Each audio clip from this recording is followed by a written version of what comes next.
Yes. Buongiorno. Brushing up on my Italian for some reason.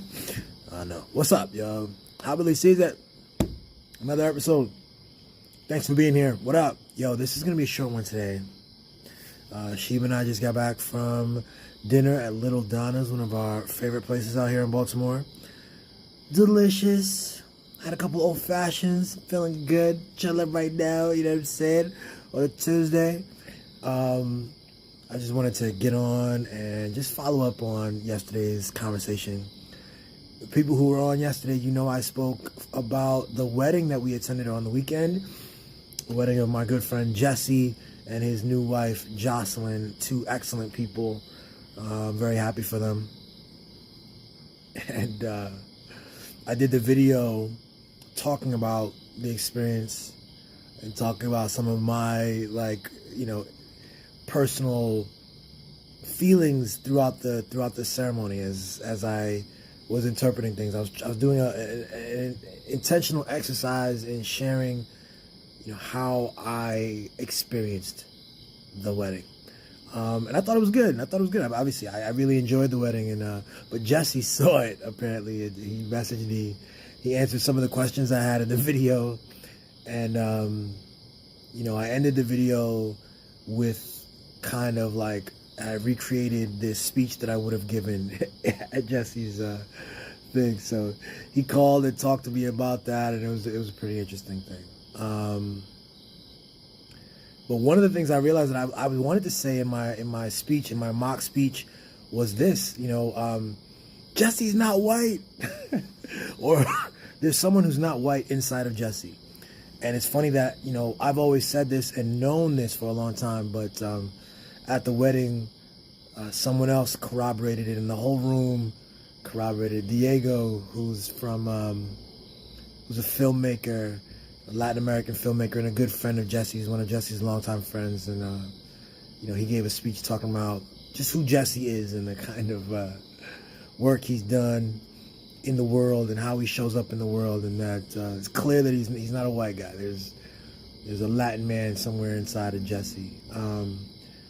And my joke was going to be about how when Sheba met Jesse for the first time, when we went to Canada about 2 years ago and met Jesse, they took a liking to each other, obviously, because they're two awesome and special people. But at some point, a conversation in politics, some political combo happened, and Jesse and her were disagreeing, and Sheba took to a kind of a retort, like, you know what, these white men always see things a certain way, and I know that Jesse didn't like that. He wants to be challenged on the merits of what he said and not on his on how he looks.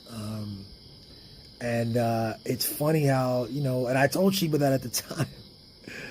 And then she got to come to this wedding. And at the end of the day, Sheba and him have had a great relationship, real talk, at the end of the day. But she go to this wedding and got to see, what I said manifest, not in just in that speech from Diego, but in the room, and all these people, all these queer and brown and black and first indigenous peoples in this room, reminding us about who he was. And Sheba at the end of the day was like, you know what?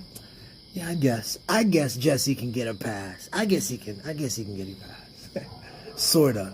She's watching him close. She doesn't give out passes too easily, but he gets a pass, yo. Yeah. There's that. The other thing I wanted to talk about is, man,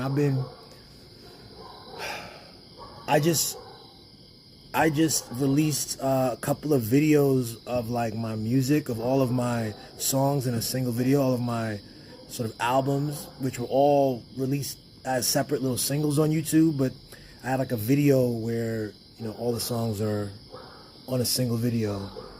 And I just got a chance to listen to it and vibe out and really appreciate how far I've come. You know what I mean? Like, I've got a catalog now of like 30 songs. I think a little over 30 songs. Y'all check out the YouTube. Check out the other videos here to hear some of that. And I'm just like so excited about that. So proud of that. And I had to do that in order to counteract this feeling that I had, where I realized, like, I don't know, it's been a month or so since I dropped something musically, and I just have this inner clock and this inner voice that is on me about that, telling me that I need to be, working on music and getting the next thing done, and I definitely have that. It's funny because, real talk, I have 4 tracks already. I find dope producers and I find dope tracks on YouTube, and I purchase the lease for them, and then I write to them. I've written 4 tracks for 4 really great songs, you know what I'm saying, that I'm real proud of. I just haven't released them. And I'm trying to figure out why I haven't released. Well, I haven't recorded them to their best. Like, I have them recorded, but I haven't, like, mastered it. My process is I record it one time, I listen, and I try to, like, re-record parts that I don't like, and then I have, like, a baseline of something that I like, and then I try to go nutty and add elements and see if it works, or if it doesn't work, and then I finalize. So I'm in that phase where I've recorded, like, that, some of the baseline versions on 4 different tracks. I just haven't taken it over the finish line, and I was looking at myself in the mirror trying to figure out why that is, and I had to come to this, like, peace with that, and a relaxing, like, you know what, it's okay, I don't have to produce a track every 2 weeks. I don't have to meet some arbitrary deadline that I made in my mind, I can envision a future where I do have, like, actual legit deadlines, you know what I'm saying, even in the music space, and that would be a stress that would occur in the future, but in the present, that's not my condition, that's not where I'm at. So why induce that for myself? Why create that on myself, So I'm in a place of, like I said, I listened to the albums, and I was feeling so proud of it. I remember distinctly a time when I had 0 songs in my catalog, and I was purely someone imagining, the possibility of making music.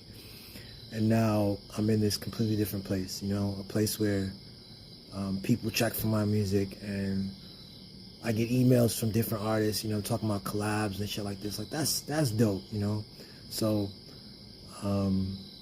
those are things I really wanted to share today. Just get on real quick, talk about an update on, Jesse and the wedding and how excellent the weekend was, and to share what I was going through today, which was this kind of, like, self-imposed guilt and criticism about, the music process, and then an acceptance of it and realization that, like, I'm in a uniquely free position, and I don't have to, like, impose this time constraint on myself, But know that there's music coming, y'all. There's, like, 4 tracks already done, and we got more on the way. So let me check the comments real quick. Hi, hello from Morocco. What's good? We got a different language here. Hey, reply me. Sheba says Jesse is the standard for white men now. Whoa, Jesse, you gotta understand, that's huge, bro. That's a huge title you received from Queen Sheba. That's it. I'll see you tomorrow. All right? See you tomorrow around the same time. Have a good one. Be good. Love yourself. Love the people around you. I wish you all the best. Till tomorrow. It says, where you from? I'm in Baltimore. I'm from Brooklyn. I think that's what the last comment is saying. It's just kind of underneath the thing. Yeah. All right? Peace. That's how Billy sees it.